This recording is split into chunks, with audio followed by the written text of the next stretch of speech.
Okay,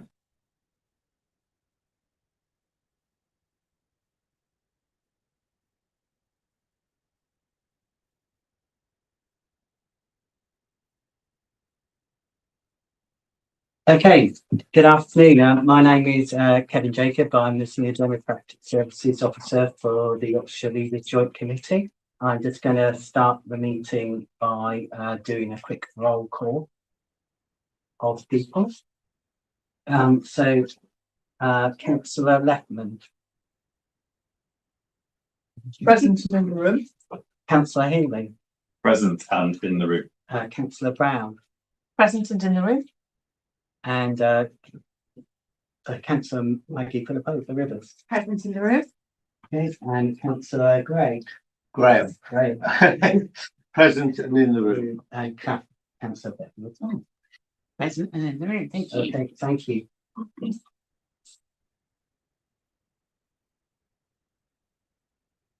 Okay, and now I'm going to call for nominations to the post of chair of the Oxfordshire Leaders Joint Committee. So if I can take nominations. I propose Councillor Bethia Thomas as chair. Okay, and any seconder? I think second. Councillor Leffman, thank you. Are there any other nominations? Okay, is the meeting happy to agree Councillor Thomas as chair? Agreed. Agreed. Okay, thank you, Councillor Thomas. I'll move to Thank you very much. Thank you very much for your nominations and support. Yes, obviously I'm taking over from David, and I've just got a note later to say thank you to David, but yes, I'm taking over as chair a little bit earlier than expected because of David standing down. Obviously we have Councillor Maggie Philippo of the Rivers, and I will call on you just to say a few words if you wish later. So now we are due to seek nominations for a vice chair. So I will call for any nominations for Councillor Graham. Councillor Graham should be in line in succession to take over as vice chair because it, as you know, it rotates alphabetically. So if we are happy with that arrangement, can I ask for nominations? That's Brown. I was going to nominate Andy. So thank you, that's very kind. And second, Councillor Hingley, thank you. So that's, do we have any further nominations for vice chair? No? Well, is everybody happy to agree that Councillor Graham will become vice chair for next year? Agreed? Yes. Thank you very much. So that's all noted. We can go on to item 2. Apologies for absence. Declarations of interest and chair's announcements. So there are no apologies. no apologies, Chair. Declarations of interest, anyone? No, I see nothing. So I will go on to chair's announcements. Obviously, there's just the very standard. So yeah, obviously welcome. I think I've covered that. We very much happy to see everybody here at the Oxfordshire Leaders Joint Committee. Members of the Joint Committee and supporting officers. Anybody who is also joining us online, welcome and thank you for attending. Can I remind everyone that the speaking Can I remind everyone that the meeting is being recorded and live streamed? Meeting chat should only be used for messages about speaking and technical issues. No private discussions, but please do use the raise hand function if you wish to speak online. I would encourage everyone to ensure their microphones are off or they are fully muted unless speaking. When speaking, please give your name and your organisation. Before we start, I would very much like to thank Councillor David Ruane, who stepped down as leader of South Oxfordshire District Council in December. He has done an awful lot for both the district itself and the Joint Committee over the years and the implantations it's been through. So I would like to say thank you to Councillor Ruane. I would also like to welcome formally Councillor Maggie Philipova-Rivers, who has taken on his role as leader of South Oxfordshire. Would you like to just say a few words? No, just very quickly, so to echo your thanks. Nobody misses David more than me, believe me. But yeah, really happy to be here being David's deputy for quite a few years now, so relatively well plugged in. But still, as we know, there's a lot to learn, so I'm sure you will all help me along the way. Thank you. Moving on. Item 3. So that's the minutes of the Oxfordshire Leaders Joint Committee meeting held 20th November 2025, our last meeting. Has everybody had the chance to read through the minutes? And does anybody have any issue with the minutes? So can I ask for everybody to agree that they're a true and accurate record of the last meeting? Whoever was here? Agreed. Agreed. Thank you very much. I'll sign those at the end. Thank you, Chair. So item 4, public participation. We do have one submission that Kevin has kindly agreed to read out. Can you give the details and Yes. then read out the Certainly, Chair. So the submission is from Mr. Barker on behalf of Sherburn Parish meeting. It relates to the item 5 on the agenda, which is the annual update on implementation of the climate change adaptation route map for Oxfordshire. And this is the text of the address. Sherburn Parish has viewed the annual update on the implementation of the climate change adaptation route map for Oxfordshire and would draw attention of the Joint Committee to a scheme promoted by Oxfordshire County Council, the Watlington Relief Road.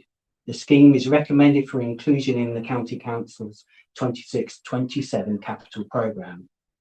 Oxfordshire County Council's Climate Action Team has evaluated that the scheme would increase vehicle miles, which does not contribute to the county's targets to, and these are bullet pointed, reduce car vehicle miles driven in Oxfordshire by 20% by 2030, replace or remove an additional 1 out of 3 car trips by 2040, deliver an overall net zero transport network by 2040. The delivery of the proposed development will result in an increase in carbon emissions from construction of 1,754.7 tons of carbon dioxide and operation of 3,993 tons of carbon dioxide over 60 years, compared to the do minimum scenario. And he quotes the OCC Climate Action Team those findings being from the 6th of January 2025. Oxfordshire County Council has published an overarching climate impact review of 26-27 for its budget proposals that recommends £14.1 million of council funding in the 26-27 year for construction of the road capacity scheme. However, and this is in quotes, the capital's proposal climate impact review has not reviewed the impact of constructing the road capacity scheme. Major infrastructure schemes promoted by the county council that do not contribute to net zero and that have negative impacts on priority areas for the route map for Oxfordshire, including nature recovery and improved habitat connectivity, need to be included in climate impact and climate adaptation reports. Thank you very much for doing that. That's quite a mouthful, some of those statistics and numbers. So I think that is most correct towards OCC. So I don't know if you want to speak now, provide any comments on that statement. Yes, Chair, if I may, thank you very much. This is an important scheme, not least for the improvement of air quality and opening up opportunities for active travel and low carbon travel within and around Watlington, and particularly in the centre of Watlington, which I'm afraid is subject to a lot of HGVs travelling through the town centre and other heavy vehicles, which does make it very difficult for people to walk and cycle. This scheme, by the way, was part of the growth deal. It was approved by the Future Oxfordshire Partnership, the predecessor of the Future Oxfordshire Partnership. And the County Council is putting money into this because, as you will recall, we had to move around quite a lot of that growth deal money over time. There was money put into the budget last year. And we agree that understanding the full impact of capital decisions is essential for good decision making. As I say, this was put into the budget last year, and the scheme was assessed within the climate impact assessment, and that was published with the 25-26 budget papers in February 2025. And those can be found on the County Council's website. Thank you, Chair. Thank you. Yeah. A full explanation of the situation, so I appreciate that. Thank you. And is that response noted? Yes. And will that go back to? Yeah, I can send it back to Mr. Park. Thank you very much. So that was the only item of public participation. Sure. So we're on to item number 5, which is the annual update on the implementation of the climate change adaptation route map of Oxfordshire. And I believe we have Tom online to give a presentation, and Sarah Gilbert. Oh, there you are. Sorry, I keep on losing you. And so yes, if we could head, would you like to start with the presentation? Yeah, The presentation. yes, thank you. Thanks, Tom. I'll just just share some slides. Can you see that okay? Yeah, coming through. Yeah, thank you. Well, good afternoon, everyone. I'm Tom Lazell. I'm the Climate Adaptation Lead at Oxfordshire Council. So yeah, I've just got a few short slides to pull out some of the key points from the main report. To start with a quick recap, the Climate Change Adaptation Route Map was endorsed by the OLJC last year in January, and it aims to enable Oxfordshire to adapt to the impacts of climate change. And it's really the culmination of work from several Oxfordshire stakeholders who have worked in close partnership together. So not only is it the County Council and the district councils, but also Oxford Health, Oxford University Hospitals, Local Nature Partnership, and among others as well. So kind of really strong partnership approach there. When the route map was endorsed back in January, it was agreed that we would provide annual progress updates to this group. And an initial progress update was shared last June as well, as an interim. And since the endorsement of the route map, focus has shifted to implementation. So we've focused on the 15 priority actions that are outlined in the route map itself for initial implementation. So they mainly consist of enabling actions, but also actions on health and social care, which are particularly urgent due to the increasing number and severity of heat waves that we're starting to experience in Oxfordshire. So as we outlined in the June update, the initial implementation efforts focused on holding a climate adaptation summit, where we invited stakeholders along, including several community groups and parish and town councils, to formally launch the route map. From April, we've been convening regular quarterly stakeholder working groups, which sit within the Zero Carbon Oxfordshire Partnership structure. And that allows us to really coordinate progress amongst stakeholders. And we developed a performance monitoring framework to track progress against individual actions within the route map. And then since that June update, we've continued to make good progress across all the priority actions, across all the 15 priority actions, with the exception of priority action 14, which was no longer deemed a priority. And the route map itself has served as a really effective framework for delivering what is a really large number of actions, so 82 actions in total, across quite a broad scope covering a range of thematic areas. So I just want to pull out a few progress highlights from the report. First of all, the local nature recovery strategy was launched last November, and that's really important because it focuses on restoring habitat across Oxfordshire and also improving connectivity between habitats. And those two elements are really important for improving the climate resilience of our natural habitat more generally. But it also supports urban climate resilience as well. So by restoring habitat and planting trees and so forth within our towns and cities, we're able to support wider resilience goals such as reducing the urban heat island effect and so forth.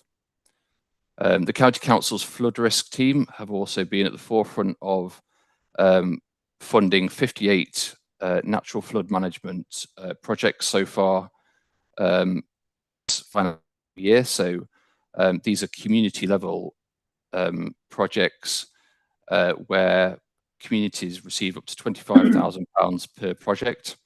And that's proving a really effective and popular scheme, and it builds on the 40 projects that were approved in the previous financial year. And as you can see at the bottom of the screen, there's a big emphasis on communities as well. So in partnership with our Community Action Group network, we've been delivering a range of initiatives. In November, we launched our first community capacity building workshop, which was attended by more than 60 community groups and parish councils. And that aims to really highlight the risks from climate change for communities, but also supporting them and building their capacity to improve their own resilience. As part of that, we were able to launch our pilot community resilience grant, where we offered funding of up to £1,000 to communities to improve their resilience. And that's been really successful so far. So we've received 12 grant requests as part of that, with schemes ranging from water saving measures to community awareness and shading projects as well. So really good there. And working with our joint Oxfordshire resilience team, they've been able to train up individual community action groups to deliver support to communities so that they can develop their own community emergency plans. District councils have been really key in delivering progress against several of the actions in the route map. I'm not going to go into all of these, but just to pull out a few, West Oxfordshire District Council this year are working with parish councils to not only deliver a series of capacity building events, building on what we delivered last year, but also working with parish councils to develop individual climate adaptation plans.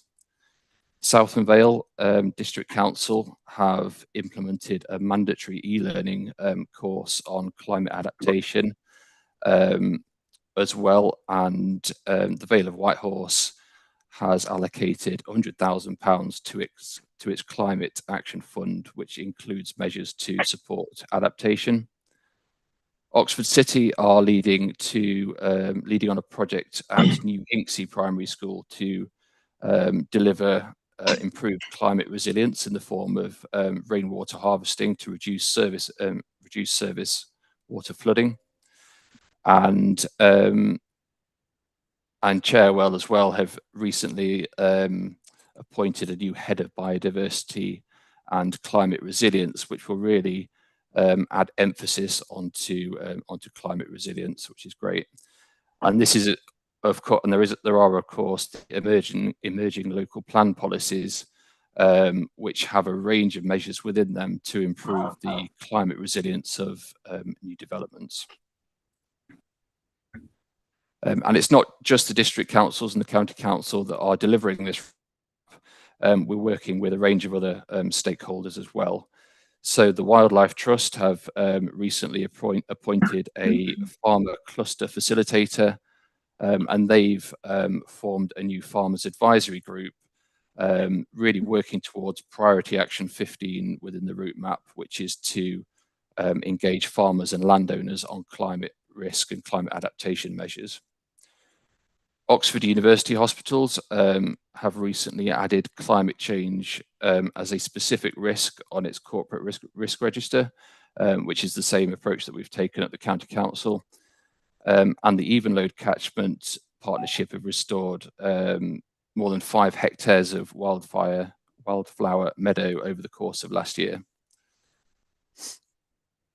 There have been a few challenges, as you'd expect, with such a broad work stream. The route map itself outlines finance and resourcing as challenges, but despite this, as I've just shown, several stakeholders have actually increased their capacity on climate adaptation, which is a really positive thing, and we're looking at a number of measures to kind of bring in more finance there. The reorganisation of the integrated care system structure has caused some uncertainty for NHS organisations, so that's something we're working with. And the local government reorganisation has meant that we're increasing emphasis on those actions where there's less of a geographical boundary, as well as community resilience generally, which is a really important aspect. So yeah, I just wanted to touch upon a few aspects of the report there. So yeah, thank you for listening. Yeah, welcome any questions. Thank you. Thank you, Tom. That's very much appreciated. There's obviously an awful lot going on. I remember going to, I don't know if it was a workshop day or something at the beginning of last year in Oxford, and it was very interesting, and it sort of showed the scope of what climate adaptation is, and I think you touched on that, and that just like all the projects. A few of us around the table are involved in the Oxford Flood Alleviation Scheme, which is massive, but then also the county is doing those smaller natural flood projects across the county, one of which is very near me, so I'm really looking forward to that. And like here at Vale, the Climate Action Fund is taking that on board as well, so I think that's lots of really interesting projects there. So if anybody has any questions, Councillor Graham. Yeah. I've got 2 questions really that relate to the annex that you've included in the report. One is Annex 2, which talks about the partnership structure, the zero carbon Oxfordshire partnership structure, and the terms of reference, and the need for refinement of the terms of reference. My question was, who actually agrees the terms of reference? Because it's not clear who does. That's my first question. Do you want to do that first and then I'll go on to the next one? Or do you want me to go on to the next one? No, I'll answer that quickly. So yeah, the terms of reference, yeah, it was agreed by the working group that we needed to update those. So we presented some revised terms of reference to that working group at last week's quarterly meeting, which were supported. So we will now present those and propose those to the Zero Carbon Oxfordshire Partnership Steering Group to get their approval and get those finalised. Okay. The second thing, in terms of the layout of the report, I think, you know, as Councillor Thomas has said already, I mean, there's a lot of really good work going on around the county. What's not clear in the report is the difficult question of timelines and how the timelines actually stack up, or milestones in some ways, because if you can't do the timeline because it's ongoing work and that goes on forever and ever in some cases, but other than that is the milestone timelines would be useful to see in the report, because it sort of focuses when things are being done as opposed to what is being done, and you know, the impact it has therefore in those areas can be kind of more focused. I just don't know if you've got a comment on that, but it's just an observation from my point of view in terms of the report. Yeah, appreciate that observation. We do have a more detailed framework in the background, which obviously has kind of more detail on those timelines, which that wasn't suitable for the report itself. But I think that's something to take away, to see how we can just demonstrate that, as you've said, a bit more clearly. And if I may just indulge everyone on something else that isn't referred to, because you've just illustrated what different councils were doing, I just thought it might be of interest to colour the report, is that WODC is developing climate change adaptation guidance for developers, which I think is really important going forward, because that really helps to sort of square the circle, so to speak, because in a way we need the buy-in of everyone in order to actually achieve maximum impact. And we're certainly working on that at the moment. It's in its early stages, but I think it would be useful to get updates shared amongst the councils in case they want to actually share that practice in their own areas as well. So it's just a point of interest there. Thank you. Thank you. Did you want to come any response to that? Or? Well, it's only there for noting. Thank you. Did anybody else have any comments or questions? Councillor Eckman. I think I'd be really interested in learning more about the natural flood management programmes that you're doing, and I don't know if there's anything available. I was asked actually by one of my parish councils the other day about that, because obviously being in the Evenode Valley as they are, they're very conscious that there have been flooding issues. I think I'm right in saying that some of the work that we've been doing has alleviated quite a lot of the downriver flooding, and I think it would be quite interesting if we could see some of those reports at some point.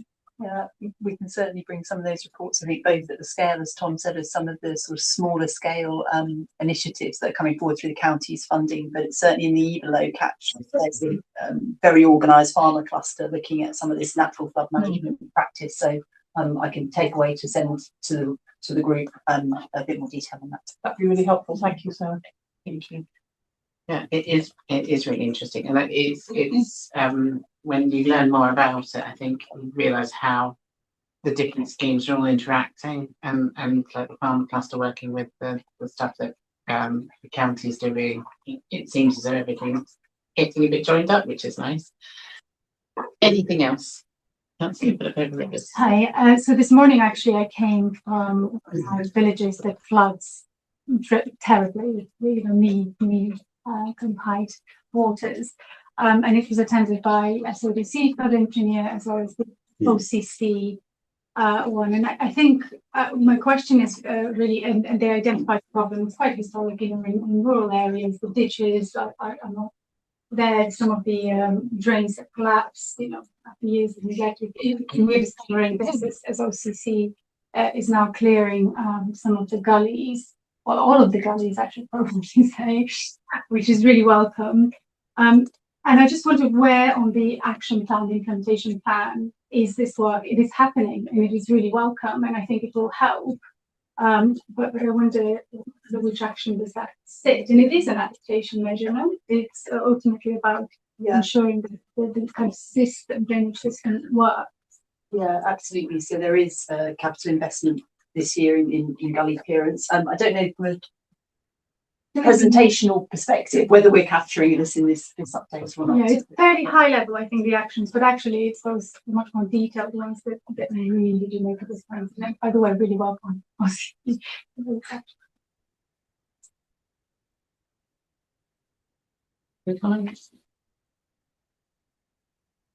Thank you. I think do appreciate you mentioned, I think, everybody in your roundup, so nobody was missed out. That's good to think. So there are no further questions. I think we are being asked to note the recommendations. Yeah. So just to note the recommendations of the Joint Committee, notes progress made on implementation of the climate change adaptation route map for Oxfordshire, and that the Joint Committee provide any feedback that would support an effective implementation of the actions set out in the route map. Yes, which we've done. So, so everybody's happy to note that, and we can move on to item number 6, devolution, and we have Kim Sawyer in the room from OCC to give us a verbal update on devolution. Thank you, Chair. Kim. So last time I was before this committee, we were just about to go into making a series of decisions in each council about whether we were going to support devolution, and specifically a request to the Minister around the need for a mayoral strategic authority in Oxfordshire. And I'm pleased to say that all councils did support that. So we are now in the position of, on the point of writing to the Minister to ask if we can have a meeting with the Minister to discuss how that devolution will take place.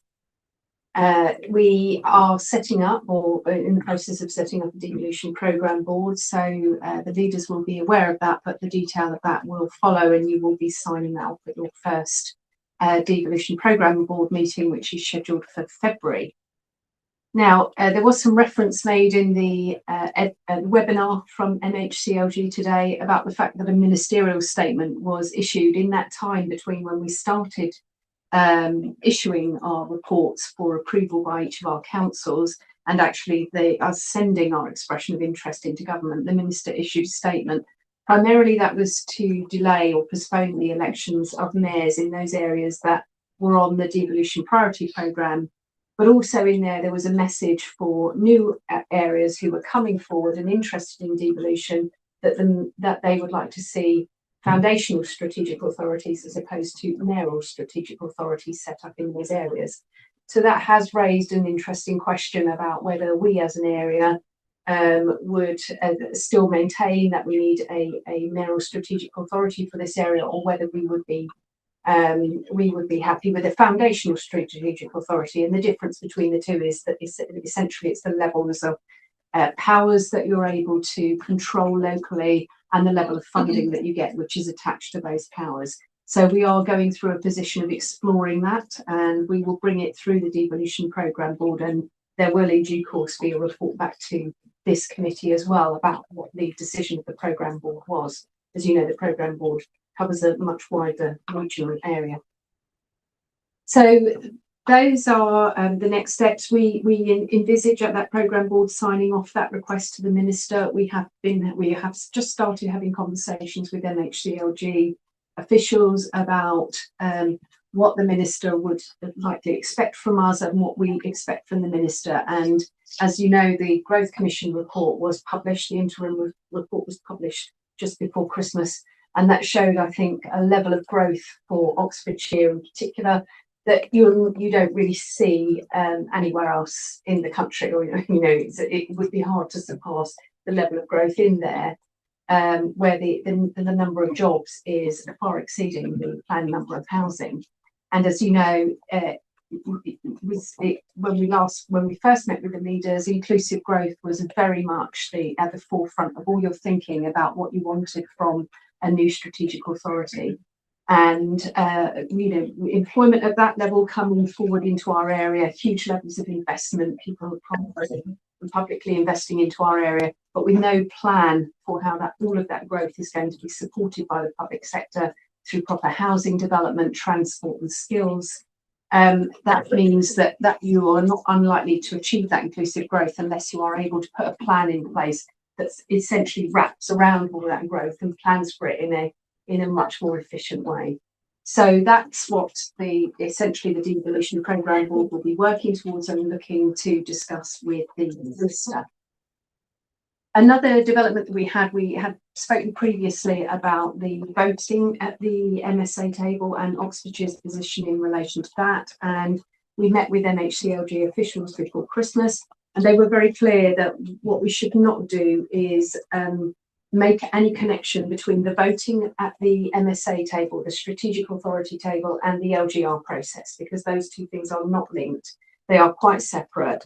And there's a separate statutory test for how you decide how many votes you get at the Strategic Authority table. And that is efficient and effective local government, I was told by the officials. And I said, what does that mean? Exactly. And they said that the explanation they gave was that all constituent councils and their populations must have a meaningful stake in the authority's decisions. So you must feel like you have a voice at the table, but an ability as well to influence the way the voting goes across the region, because you will be one of a number of other authorities around the table. And we have to also ensure that that balance means that there's no single area can dominate the voting or be routinely outvoted by the others as well. So we have to achieve the principle of parity, they call it, and the Secretary of State decides, although we decide locally what we propose as the voting arrangements, it's the Secretary of State who ultimately has the say on what those voting arrangements are. And I was told they are designed to foster local consent and balance. So that's what we have to bear in mind on the voting arrangements. So there was that. Now, I think there's not much else to say at this stage whilst we're waiting for the vote for the minister, but I think a few points that might be influential in your thinking as you start to develop those conversations with MHCLG are firstly that the Planning and Infrastructure Bill received royal assent at the end of last year. So that means that we may soon be seeing a consultation from government on the proposed spatial development strategy maps that they have been promising us now for probably about a year. This is where government defines the area that they want to see a spatial development plan coming forward for. These are not local plans, they're a much higher level regional plan for how we're going to plan for growth in our area, essentially. So we're waiting for those to come out. We are told now that that will be in February, and we're all keeping our fingers crossed that we see those sooner rather than later, because obviously they may have some influence on your thinking about how you want to bring a strategic authority together. The other interesting development is that we heard of the abolition of the police and crime commissioners, and as you know, mayoral strategic authorities have responsibility for those police and crime commissioner functions where they exist. But with that role going, the question is what happens now? We are expecting a police reform white paper out. It was expected, we were told initially January. We haven't seen it yet. We don't have a fixed date for that. The reason that's important is because the devolution white paper was very keen on alignment of public sector boundaries. Now we are being told that the policing boundaries with the abolition of the Police and Crime Commissioner, policing boundaries are also changing, and that there are 48 policing areas across England at present, and they're going to be reduced down to between 12 and 18 as a result of this consultation. So boundaries are changing for policing areas as well. So we will need to keep abreast of that as we move forward. As we know, the ICB have already undergone a number of changes to their boundaries. We don't know what the impact on the Thames Valley Police is going to be as a result of that. They are, I'm told, the largest policing area outside of the Met. So the impact on them could be small, but we simply don't know at this stage. So there's just a few future developments to keep an eye on as we develop our devolution proposition. Okay, happy to take any questions, Chair. Thank you. That's very interesting. Lots of news there. You've been downplayed it, but I think there was quite a bit in there. Councillor Graham. I've got a few questions really. One is about the devolution programme board and its terms of reference. Will that be decided by the board at its first meeting? Yes. Okay. Second one is in relation to that board, can you just remind me of the numbers that would be on that board? Do we know that yet? We are, my understanding is because we had the discussion about what the geography of the MSA would be and therefore who the representatives on the board would be. The decision was that we continue as we have been through the leaders' summits for the present until that discussion is had with the minister around the geography. So we're continuing with the same attendees for the leaders' summit. We'll move into the devolution programme. That's my expectation. Of course, that's the decision for the leaders. And I'm just thinking the implications, taking that on board. The numbers will change, won't they, when we get the unitary? So there's a transition. So this board is effectively a transitional board, and it will change into a different membership because of the nature of the unitaries, and that will be reflected going forward. I'm just trying to get a clear understanding of how I'm seeing it. Is that correct? Yeah, that is correct. Now, it's very clear in the legislation that actually, if you're applying for devolution, it's only upper tier authorities that can actually make that request to the minister. Yeah. So there is only one upper tier authority in Oxfordshire, which is the county council. Yeah. However, the white paper was very clear that where districts exist in a county area where you are moving towards devolution, it would be good to keep the districts fully engaged in the process, and throughout, I think everybody has sat as equal partners around the table, and especially in light of the forthcoming local government reorganisation agenda, that has been the position, of course. Yes, whether that, how that plays out is something yet to be decided, but essentially that is how we have worked to date, following that guidance in the devolution white paper. And sorry to hog, but I'm just there were things you said, and I just wanted a bit of clarity. But just on the obviously kind of vague response from government on the voting element on it. Really, I think is that going to be something that the board is going to discuss and put forward its suggestions, shall I say, or recommendations as a result going forward? Yes, Councillor Graham, I think it was you who suggested at a previous leaders' summit that we ought to have a member working group, and that has not been forgotten. It's still on the action list. We wanted to get some clarity from MHCLG first before we set up the working group, but now we've got the clarity, we can start to move forward with that action. And I'm sorry, because you actually also mentioned about planning. And from that point of view, really, spatial development maps you talked about coming forward from government, and they will actually are separate to local plans, but they're strategic across that area, whatever that area is. At the moment, we know it to be Oxfordshire and Berkshire, so that's what we're looking at on that. So I just want to be clear on that. My final one was on the Crime Commission.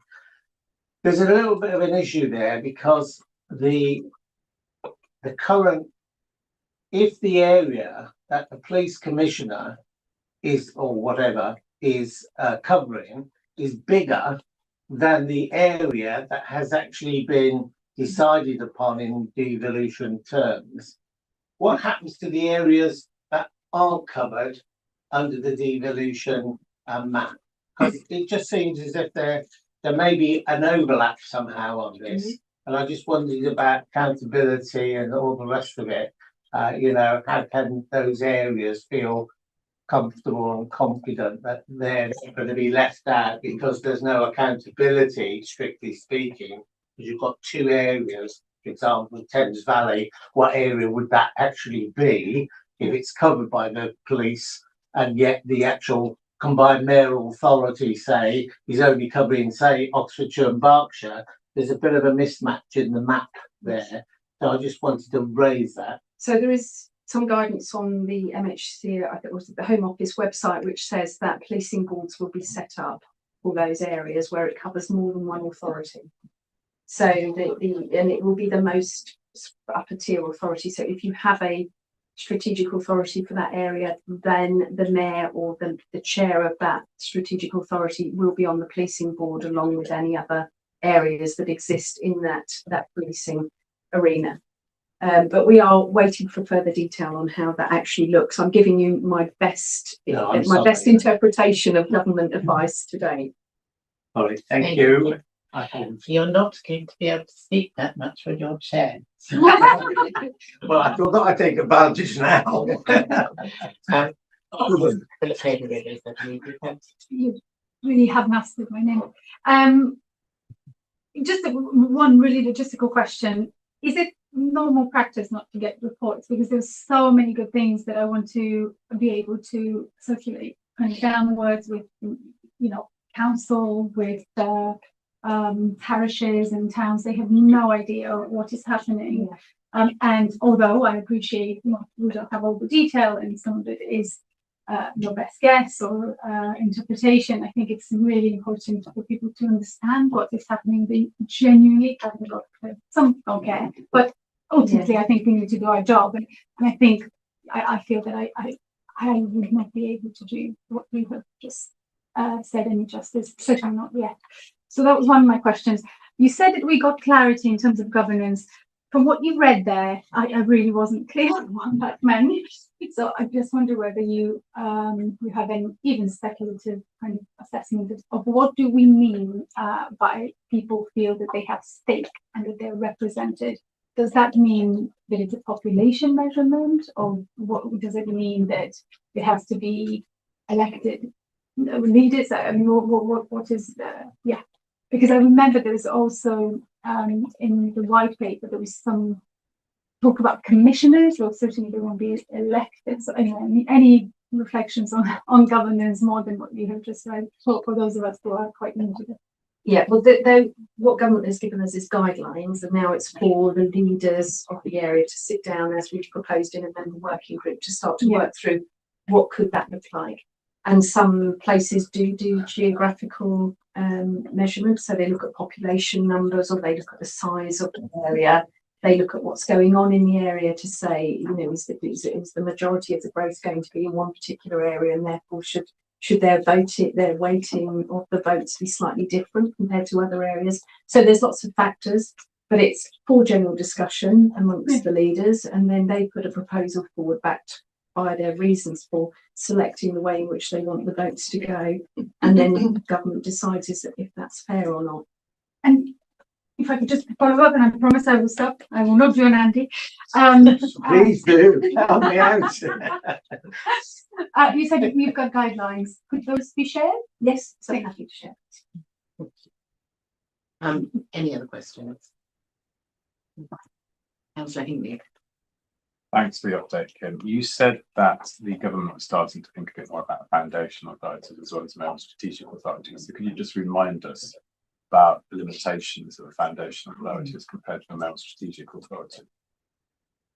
Well, I think the biggest drawback is potentially for Oxfordshire in having a mayoral strategic authority. Well, I think there are two really. The first one is that you will not have a place at the Council of the Nations and the Regions, which is direct access into the Prime Minister to discuss issues that are impacting Oxfordshire. And the second is that the Growth Commission report indicates to me that with that level of growth coming to Oxfordshire, a mayoral authority would give you a lot more advantages. Primarily because the mayor has the power to set up development corporations, and that's a very good way to plan the future growth of an area and take a very inclusive approach to how that growth is developed. So that's something that a mayor could bring with them. There are several different powers, and we are currently going through, there's something called the Devolution Framework Explainer, which is online, which tells you the difference in the powers. It gives you the detail. But essentially, the mayor has a lot sort of wider remit. For example, the mayor has a duty to collaborate and as a power to convene, so he can bring other public sector partners to the table to talk about how you plan for an area. Without a mayor, you don't have that power to rely on. You can make requests, but the engagement levels, as we know, sometimes with other public sector bodies can be more difficult. And the purpose of creating a mayor was to try and create this single identity for a region. I think for us, it's quite important given the level of growth that we're facing. That we have some form of properly thought through approach to that, and the mayor, I think, would give you certainly a stronger voice to achieve that. So that, if you want my opinion on the difference between the two, it's having that person who can fully represent Oxfordshire, I think would bring great benefits for you. We will be going through the detail when we go through the devolution programme board to tell you the exact what you've got, but it does allow you still to do things at a very strategic level as a foundation authority. And if there are benefits to it, it's you can see those, because that's how Manchester started. It was effectively operating as a foundation strategic authority for 10 years before it became a mayoral authority, and that allowed the leaders locally to actually embed and create the authority they wanted before the mayor came in to be their figurehead. So there are benefits to being a foundational strategic authority as well. But we will, those are just my early thoughts around this, and obviously officers will come to you with more prepared advice on that. Thanks, it's very interesting. Thank you. Councillor Brown. Yeah, thank you. You're obviously right that this is really the business of the Devolution Programme Board. But as others have also asked questions and made comments, I thought I would add my two penneth. And that is that it seems to me very clear, as you've just outlined, Kim, that the advantage for the Thames Valley area is definitely to have a mayoral authority, at least ultimately. But it does also seem to me that increasingly the direction of travel from government is to have the foundational authority first. So I think one of the things I hope we can sort of explore as part of that Devolution Programme Board is timelines and indeed the kind of relative powers. But I think the sort of scenario that you outlined in terms of Manchester is exactly what they're potentially increasingly thinking, is that actually you do need a bit of bedding in time, and particularly when you've got local government reorganisation going on as well. So you've got councils that need to kind of set themselves up as new bodies first, and learn to work together as new entities. So I'm just not convinced we're going to get a mayoral authority straight off. But you know, I'm happy to be wrong on that one. So I think it is going to be a very interesting discussion and interesting times ahead. Yes, Gordon. I think probably the point's been covered. It is that even if the government insists on a foundation authority, my understanding is that will still be a stepping stone with a view to an MSA, just on a longer timescale. Yeah. 10 years, I didn't realise it was that long in Manchester. They were going for 10 years on the mayor. Councillor Lepner. I still think we should be quite ambitious about this. There's no reason why we shouldn't actually be able to put something together, which means that we are in a position to go for a mayoral election in 2028. And if that means that, you know, we're setting up a foundational authority in the meantime, I'm sure we're capable of doing that. Obviously, a lot will depend on what we hear from government regarding the strategic planning maps. And we haven't heard back from government. Mary and myself sent a letter to government saying that we were wanting to form a mayoral authority in the Thames Valley before Christmas, but we haven't had a response yet. I'm hoping that we will fairly soon, but there's nothing to stop us from actually deciding that we want to take that path. And I think we should. Yes. We as officers are here to support your ambitions. Ambition. Any further questions or comments? No? Well, thank you very much. Okay, thank you. And then we're going on to item 7. So Oxfordshire Leaders Joint Committee Board Plan. I was looking at the board plan. This is a very nice meeting. I think it started me on easy because I think next meeting is very heavy. There's lots of items there. Is that right? That's right, Chair. Yes. I've nothing really to add to what's in there other than to say I will be extrapolating that programme out over the coming months and year, tightening up some of the wording and some of the things. And yeah, the items listed are the current items that are in the train for March. Thank you. March 16th. For the next meeting. Does anybody have any comments? Councillor Lepner. I was going to suggest that I know there's quite a lot on the agenda for March, but perhaps in May we might invite Neil Coleman back to give us an update on the Growth Commission. Sorry, Chair. Sorry. Yes, and just a bit of a heads up. They've said they'd like to take up that opportunity. So yeah, we'll be inviting them. Sorry, I didn't spot that it was on there. That's okay. Councillor Brown. I was going to suggest that maybe we actually bounce the Zero Carbon Oxfordshire Partnership update to the following month, because we've got following meeting. Yeah. We've got a whole load of annual reports which we do need to take. And I do think it's going to be quite a heavy meeting of external bodies reporting into us otherwise. Yeah. Any other comment? Just in processing terms with what's on there, is it my understanding that if we were to take those papers that we've got listed, and if we agreed or whatever recommendations come with it, then that goes, which of those goes to our councils for write-off?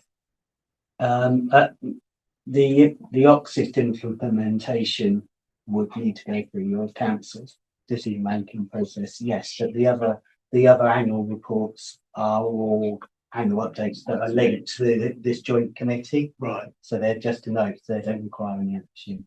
okay, thank you. My colleagues have not missed anything. Okay. Thank you. Anything else? These are those suggestions. Thank you. That's appreciated. I know, full of myself, my vice chancellor, that's information as it is going to be a big meeting. Item 8. So we have verbal update from key strategic partnerships supporting delivery of the Oxfordshire strategic vision, including the EEH meeting, which happened on the 4th of December, and I attended on behalf of the committee. Liz is usually there as chair. I realised I did not note who is the new chair. Do you know? Yeah, Adam Zerley. Thank you. See, it did help. Thank you very much. So the meeting in December was split into 2 with a private members session to discuss the future focus of the board. Members were very pleased that we would get the continued funding. That's the only one I believe that was just, that will continue to receive government funding going forward. The public session set out how EEH. Yeah, I was going to say, do you know what EEH is? What is it? England's economic hub. Yes. Can I make a really quick point? Yeah. Again, verbal updates, would it not be possible just for those that are representing, just to put some bullet points? Well, I've got these notes here. Yeah. Will they be in the minutes? Yes, in any kind of detail? I mean, I can send this to you if you like. It's not very. Yeah, I'm very happy to collate. Yeah. It's just very difficult because I would quite like to discuss things with officers and groups so that we can comment and contribute. Yeah, otherwise, I don't and also, understand I mean, what the point could you circulate like the website, the link for the website, so you can have a look at the Yes, website, certainly, so it yeah. makes it all the overall picture. That might be helpful just as an introduction. So the public session of the EEH meeting in December set out how they intend to support local partners and consider the importance of new towns embedding in an infrastructure first approach, which obviously is something that I think we would all agree on, infrastructure first, and we would support that approach. We also received an interesting presentation from Margaret Reid, who is the director at the National Infrastructure and Service Transformation Authority, or NISTA. She's shared insights on NISTA's long-term infrastructure vision. She explored the strategic importance of East-West Rail and how the Oxford-Cambridge Growth Corridor can continue to drive economic growth through integrated infrastructure investment, private sector engagement, and cross-sector collaboration. Obviously, I think this is an important discussion, but one that we need to make sure focuses on inclusive and sustainable development throughout the region. We've also received updates, including items on the Visitor Economy Action Plan, the bus symposium, which I believe you went to, this, and electric vehicles. So that's just a very quick rundown of what happened, but I'm sure we can flesh out like the details. Does anybody have any questions other than obviously? And then no, are there minutes from? There will be. Yeah. So we could just put those. Yeah, feedback. I think there are a few other updates. So, Councillor Kingley, update on the local nature partnership. Do you have anything to report? Do have quite a bit actually. Excellent. Thank you, Chair. So over the past couple of months, the local nature partnership has been doing quite a lot, in fact, going from strength to strength. members of this committee will remember that with the County Council, the partnership launched the local nature recovery strategy last November, and since then the work is moving into the delivery phase. Governance for that, I can report, is now sorted, and one of the next tasks is going to be to agree and support a pipeline of strategic projects to be the focus of delivery of the strategy.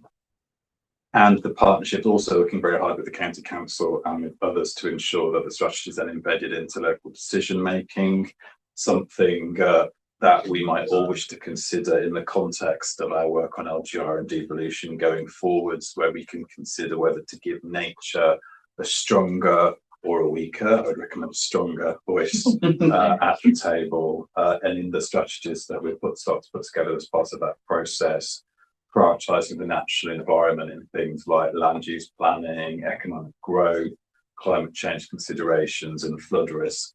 All sorts of things that we've, many of those things we've already talked about in other aspects in this particular meeting.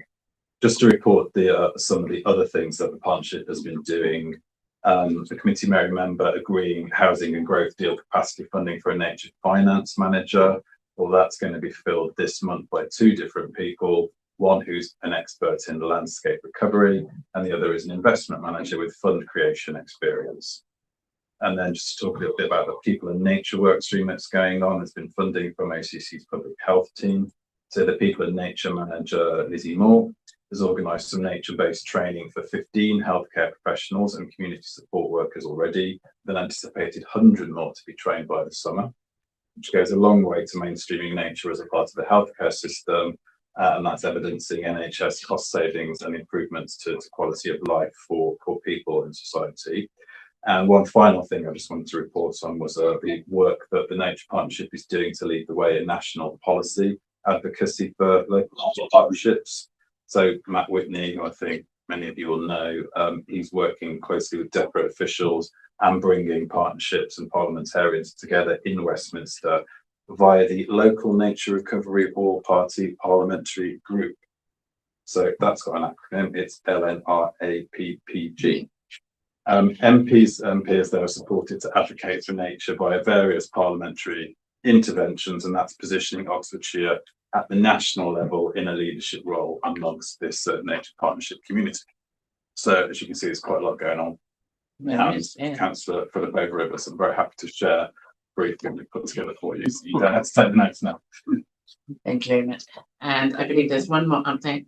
Kevin, you Yes. have the Oxford Inclusive Economic Partnership, which was on at the same time as the EEH. Call for December, yes, and I'll be very brief. And what I'll do is, as well as sort of obviously putting note summary in the minutes, I will sort of put these little updates together and circulate them round to more as well as publishing them. Okay. So yes, just in terms of the Inclusivity Partnership, that steering group for that, which is the main sort of engine room, met on the 4th of December. They looked at inclusive employment, and they started on a future of work summit, which is going to be in the first half of this year. And they're working on an implementation plan for Oxfordshire Works. For children and young people, they're supporting Oxfordshire Youth, an organisation to deliver reimagined jobs fair for young people, focused care leavers, and they're working with business guardians. So I guess I understand that to be to people in senior positions that can mentor people and that sort of thing. On social value and procurement, they had a seminar just shortly, 25th of November, and there is a recording available for that, which I include on this up to they also, I was at the meeting, and there was also a presentation launch from the University of Oxford regarding their Equinox programme, which stands for Equitable Innovation Oxford. As an update on the approach to County Council's approach to community wealth building. The only thing I'd also add is that Emma Coles, who is the OIP manager, and I'll put her contact details on because she's a really good person to speak to about this, is that she's also on the employment board at Bullingdon Prison. So it's just that's just an example of sort of all the cross fertilisation that there is around the consultative partnership. That's enough from me, but I will summarise it in a second. Thank you very much. Are you happy to answer questions? I can't. I probably get unstuck don't fairly quickly. Don't worry. but Okay. I'm happy to take them back. Joanna. Did you have a question to take on? It was just around social value and procurement, but it's okay. Okay. Thank you. So if there's nothing else, we can go on to item 9, updates on matters relevant to the Oxfordshire Leaders Joint Committee. Did anybody have any items, effectively any other business? It was only to flag because I mentioned sort of progress of our local plan at the last meeting that we'll be taking it to council on Monday. Yeah, Councillor Ledman? I think I'm going to ask Robin if he can give us an update on the Kidlington waste issue. Thank you. So, Chair, we updated the committee in November on the significant illegal waste dump at Kidlington in Cherwell district, which leaders and councils were understandably concerned about and continue to be so. So we are really pleased to be able to confirm that the Environment Agency in December announced that they were going to fund and remove the waste in the unique circumstances, both the environmental risk and the risk to nationally important infrastructure that sits alongside the pile. I can update that the Environment Agency has then moved to expedite that removal. Procurement award has been made. An experienced contractor has been appointed with experience of similar waste piles elsewhere in the country, and enabling works have gone on. I drove past yesterday actually, and there's a digger on site, which is great progress. A significant amount of enabling works needed to turn that not very well accessed field into a site suitable to remove waste professionally, safely, and whilst minimising the ongoing risk of fire and pollution. The agency haven't set out a detailed timetable for that. We expect that to be months, not weeks. And there's a further briefing to local members in Kidlington or online, I think possibly at the beginning of February. In the meantime, monitoring continues. There was flooding on the site, as in much of Oxfordshire, during December, early January. Flood barriers worked, the waste didn't enter the river. Pollution testing continues, as does the heat testing to monitor and manage the risk of fire. So the TVLR, the Thames Valley Local Resilience Forum resilience arrangements have been able to be stood down. So enormous thanks from ourselves and CDC to all the partners involved who stood up and supported that. And that's moved into a recovery and monitoring phase to continue to manage the waste and ensure it's safe removal. It's clearly lots to learn, and we look forward to future work with all the authorities here and partners on rural crime and illegal waste in particular. Thank you.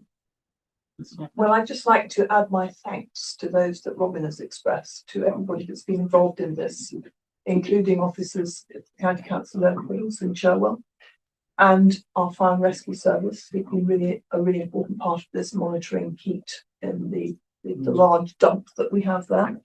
But I'd also like to say that the relationship with the Environment Agency, I think, has been very good as well, and that's really down to the work that officers have done. And I think we're unusual in the Environment Agency has actually done something about this. There are a very large number of similar sites across the country. And I understand from Martin Reeves that there's now a group being formed at the Local Government Association to look at how we can deal with this more effectively in future. So I think in Oxfordshire, we've really, we pioneered the way of dealing with some of these things. And I think it's really important now that people recognise. And I know that actually our MP, Callum Miller, whose area this is in, has been particularly active in making it clear at a national level, this is a national crisis. So thanks to everybody for everything that they've done. Thank you. I was just going to ask practical questions. Does the rubbish get taken off site and incinerated? Is it incineration? Well, we're yet to see the full plan. It'll be to some extent, we need the results of the forensic testing on what it is. It will be a mix of incineration and landfill. And eventually, when it's cleared, will the area be regeneration? Is there any plans for regeneration? It's early days, and that site is subject to the criminal arrangements. We're very ambitious, along with Chairman on the Environment Agency, what could be achieved there, but I don't want to be committed. I was curious. I mean, it is in private land ownership. Yeah, fortunately, this doesn't happen too much, but yeah, when it does happen and it's so local, it's like we're all very interested in the future of the site. Councillor Philip, Just really quickly, you mentioned that the contract has been awarded for clearing it up. What is the cost? Is So it in that's the public domain?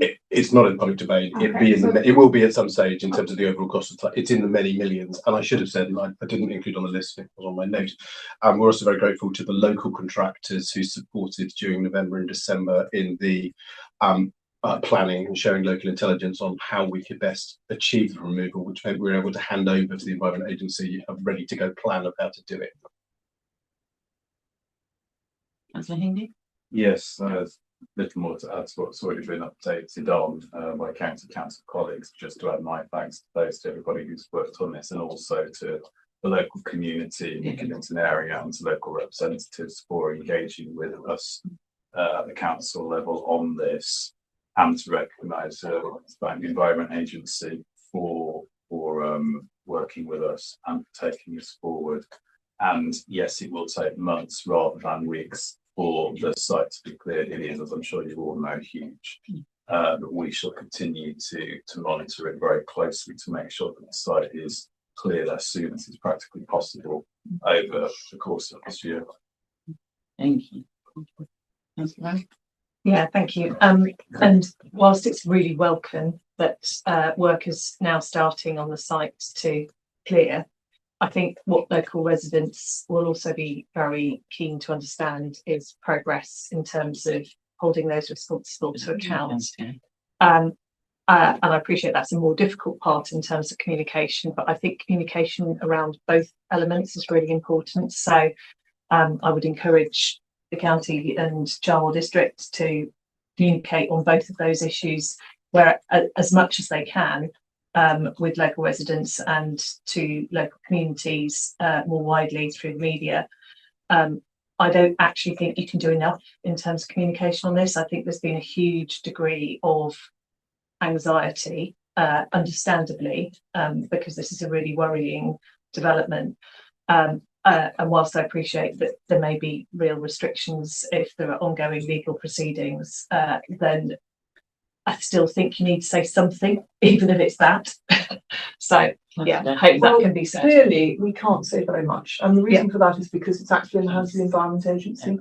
It's not that the council. We need to be putting pressure on them to say it. Yeah. But the Environment Agency is obviously investigating this and investigating other similar events around the country. So there's very little we can really say about it. Is it wholly within the Environment Agency now and not with the realm of TVP?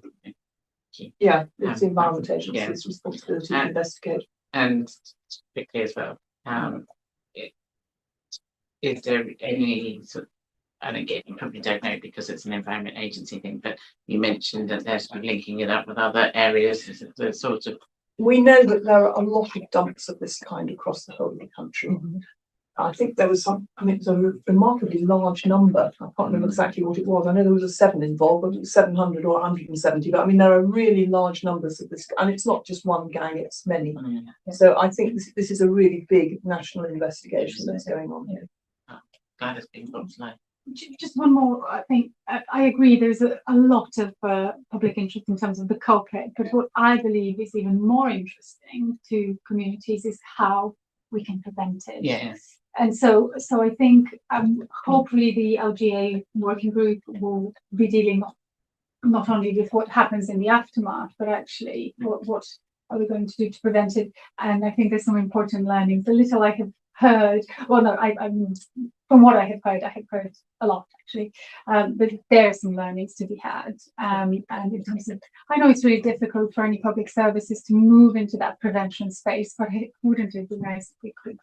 I think, again, I would repeat, this is a national issue. And I would like to say again that Callum has done a huge amount of work on this and brought it to the attention of government. And I think it's a national crisis. It's not just something local. Yeah, it's the royal we anyway. We can certainly support with that Humanity. leadership of the sector, as Councillor Letman points out, using our knowledge and experience there, and also some of our local partners. So we've had a really positive meeting last week with a satellite partner a potential satellite partner operating at Harwell, who has monitoring equipment and spectroscopic analysis that can do that kind of early identification of these issues potentially. And that's probably a national scale project, but it's something that we can bring into that discussion. Thank you. I think obviously a very interesting topic of conversation for everybody around the room today. And yeah, I do appreciate and thank those at the table who have been involved in this. It's a big project. Thank you. So if there's nothing else, no, we can go on to item 10, dates of next meeting. As I said on the agenda, next meeting currently on Monday, the 16th of March, 2 p.m. If you look down, I think there are several dates set for the future. June, July, October. October is at 12 o'clock for some reason. I don't understand why. Just a little conflict because you're very busy people. Okay, thank you. And yes, so is everybody happy with that? So we're recommending that the meeting dates of 26, 27 be approved. Great. Yeah, agreed. Thank you. I can propose, I'm trying, I think in a second. Thank you very much. And that is the final item on the agenda. So I'd like to thank you for all for coming in the room and online. All officers, thank you. And I will close the meeting. Thank you very much. Thank you, Chair.